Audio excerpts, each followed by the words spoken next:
नल्लमा डार के अंडी तेल ओंगनम निकाल के धीरे धीरे पेल।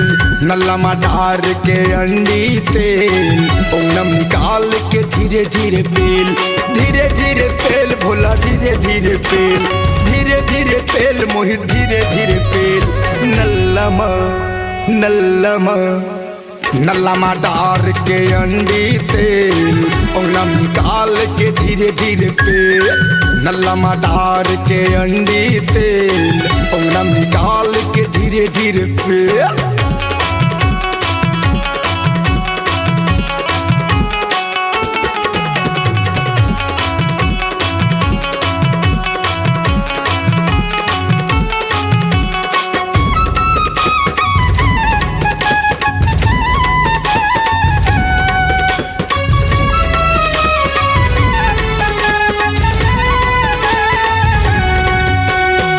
जुन्ने कहा नल्लाए ये हा चिटियाए हवे भारी।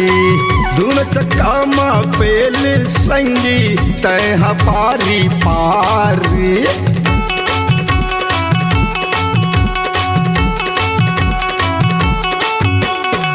जुन्ने कहा नल्लाए ये हा चिटियाए हवे भारी।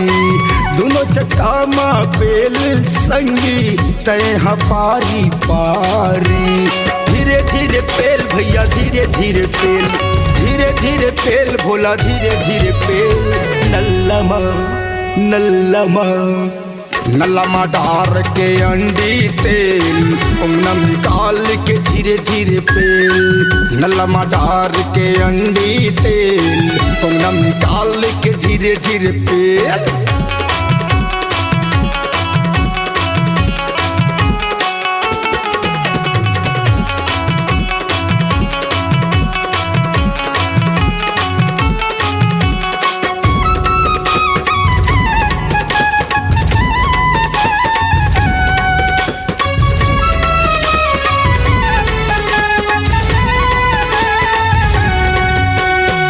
चार महीना ले मारे रहीस है ए संगी मोर गाड़ी हा। खड़ा हो के बैठ जत भैंसा तोरा थे जुआड़ी ला।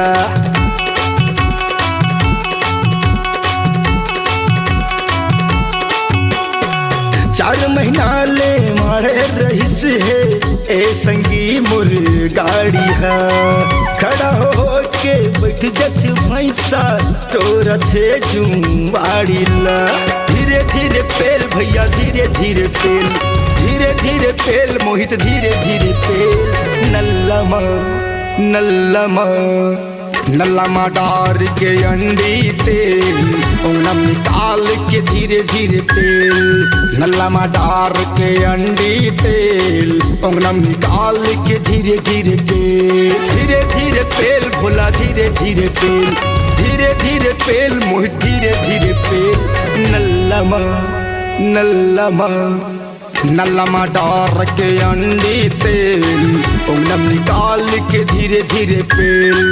नल्लमा डार के अंडी तेल ओंगनम निकाल के धीरे धीरे पेल। ओंगनम निकाल के धीरे धीरे पेल। ओंगनम निकाल के धीरे धीरे पेल।